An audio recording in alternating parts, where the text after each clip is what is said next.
Sir ಮುಖ್ಯಮಂತ್ರಿಗಳು ಹೇಳಿಕೆ ಕೊಟ್ಟರು, ಬೆಳಗ್ಗೆ ಒಂದು ಹೇಳಿಕೆ ಕೊಟ್ಟರು, ನಂತರ ಒಂದು ನಿನ್ನೆ ದಿನ ದೆಹಲಿನಲ್ಲಿ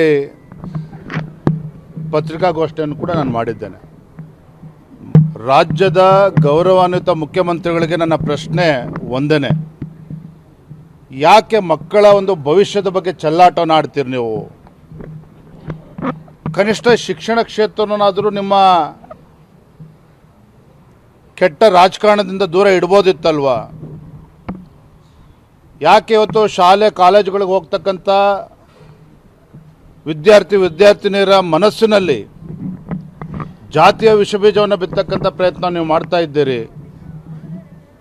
ಹಾಗಾಗಿ ನಿಮ್ಮ ಒಂದು ರಾಜಕಾರಣಕ್ಕೆ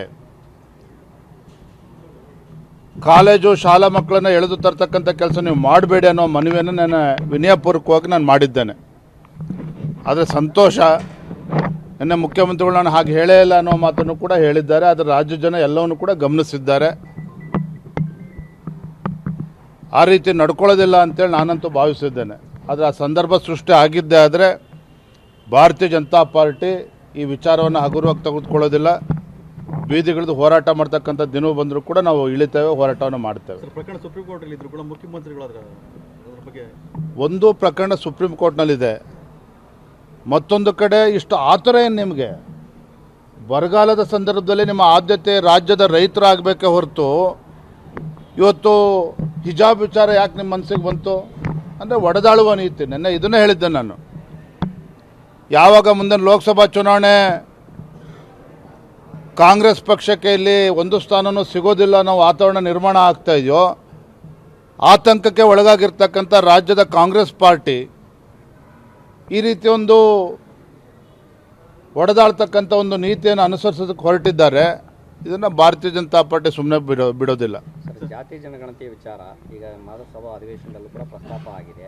ಸೊ ಇದಕ್ಕೆ ನಿಮ್ಮ ನಿಲುವೇನು ಸರ್? ನೋಡಿರಿ, ನಮ್ಮ ನಿಲುವು ಸ್ಪಷ್ಟವಾಗಿದೆ. ಕಾಂಗ್ರೆಸ್ ಪಕ್ಷ ಇರ್ಬೋದು, ಮಾನ್ಯ ಮುಖ್ಯಮಂತ್ರಿಗಳಾಗಿರ್ತಕ್ಕಂಥ ಸಿದ್ದರಾಮಯ್ಯ ಇರ್ಬೋದು, ಯಾವಾಗ ರಾಜ್ಯದಲ್ಲಿ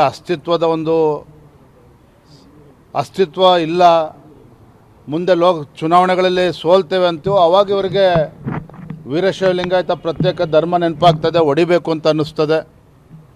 ಯಾವಾಗ ಲೋಕಸಭಾ ಚುನಾವಣೆಯಲ್ಲಿ ಒಂದು ಸೀಟು ಗೆಲ್ಲೋದಿಲ್ಲ ಅನಿಸುತ್ತೋ ಅವಾಗ ಇವರಿಗೆ ಕಾಂತರಾಜ್ ವರದಿ ನೆನಪಾಗ್ತದೆ, ಇವಾಗ ಅವ್ರಿಗೆ ಹಿಜಾಬ್ ನೆನಪಾಗ್ತದೆ. ಇಂಥ ಸಂದರ್ಭದಲ್ಲಿ ನಮ್ಮ ಹಿಂದೂ ತಾಯಂದರು ಮಂಗಳಸೂತ್ರನ ತೆಗೆದಿಡಿಸ್ಬೇಕು, ಕಾಲುಂಗ್ರ ಬಿಚ್ಚು ತೆಗೆಸಿ ಹಿಡಿದಬೇಕು ಅಂತೇಳಿ ಇವ್ರು ನೆನಪಾಗ್ತದೆ ಕಾಂಗ್ರೆಸ್ ಪಕ್ಷದವ್ರಿಗೆ. ಇವತ್ತು ಕಾಂತರಾಜ್ ವರದಿ ಬಗ್ಗೆ ಇವತ್ತು ಜಾತಿ ಗಣತಿ ಮಾಡೋದಕ್ಕೆ ರಾಜ್ಯ ಸರ್ಕಾರಗಳಿಗೆ ಯಾವುದೇ ಕಾರಣಕ್ಕೂ ಅವಕಾಶ ಇಲ್ಲ.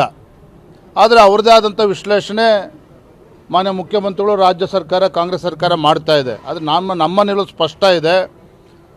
ಇವತ್ತು ಹಿಂದುಳಿದ ಸಮಾಜಗಳಿಗೆ, ಹಿಂದುಳಿದ ವರ್ಗಗಳಿಗೆ ಆರ್ಥಿಕ, ಶೈಕ್ಷಣಿಕ, ಸಾಮಾಜಿಕ ಶಕ್ತಿನ ಕೊಡ್ತಕ್ಕಂಥ ಕೆಲಸ ರಾಜ್ಯ ಸರ್ಕಾರ ಪ್ರಾಮಾಣಿಕವಾಗಿ ಮಾಡಿದ್ದೇ ಆದರೆ ನಾವು ಅದರಲ್ಲಿ ಖಂಡಿತವಾಗಿ ಬೆಂಬಲನ ಕೊಡ್ತೇವೆ. ಆದರೆ ರಾಜ್ಯದ ಕಾಂಗ್ರೆಸ್ ಸರ್ಕಾರದ ನಿಲುವೇನಿದೆ ಸ್ಪಷ್ಟವಾಗಿದೆ, ಒಡೆದಾಳುವ ನೀತಿ.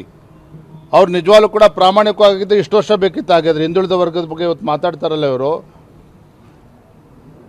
ಇವರು ಇರ್ತಕ್ಕಂಥದ್ದು ಒಂದು ರಾಜಕೀಯ ಹಿನ್ನೆಲೆಯಲ್ಲಿ ಇದೆಲ್ಲವನ್ನು ಕೂಡ ಯೋಚನೆ ಮಾಡ್ತಿದ್ದಾರೆ ಹೊರತು ಅವರಿಗೆ ಹಿಂದುಳಿದ ಸಮಾಜಗಳಿಗೆ ನ್ಯಾಯ ಕೊಡಬೇಕು ಅಂತೇಳಿ ಅವ್ರು ಆಲೋಚನೆ ಮಾಡ್ತಾ ಇಲ್ಲ. ಎಲ್ಲದರಲ್ಲೂ ಕೂಡ ತಮ್ಮ ರಾಜಕೀಯ ಬೇಳೆಯನ್ನು ಬೇಯಿಸ್ಕೊಳ್ಳೋದ್ರ ಜೊತೆಗೆ ಸಮಾಜಗಳ ಮಧ್ಯೆ ವಿಷಬೀಜ ಬಿತ್ತಕ್ಕಂಥ ಕೆಲಸ ಮಾಡೋದಕ್ಕೇನು ಹೊರಟಿದ್ದಾರೆ, ಇದು ನಿಜವಾಗ್ಲೂ ಕೂಡ ಖಂಡನೀಯ. ಪರದಿಂದಲೇ ಮೊನ್ನೆ ದೆಹಲಿನಲ್ಲಿ ಮಾನ್ಯ ಕುಮಾರಸ್ವಾಮಿ ಅವ್ರ ಜೊತೆ ಕೂಡ ನಾವು ಚರ್ಚೆ ಮಾಡಿದ್ದೇವೆ. ಮುಂದಿನ ದಿನಗಳಲ್ಲಿ ಎಲ್ಲ ಕೂತು ಅತಿ ಶೀಘ್ರದಲ್ಲಿಯೇ ಚರ್ಚೆ ಮಾಡಿ ಅವ್ರದ್ದು ಲೋಕಸಭಾ ಚುನಾವಣೆ ಹಿನ್ನೆಲೆಯಲ್ಲಿ, ವಿಧಾನ ಪರಿಷತ್ ಚುನಾವಣೆ ಹಿನ್ನೆಲೆಯಲ್ಲಿ ಎಲ್ಲ ಕೂತು ಚರ್ಚೆ ಮಾಡಿ ಸುಸೂತ್ರವಾಗಿ ಬಗೆಹರಿಸ್ಕೊಳ್ತಾರೆ.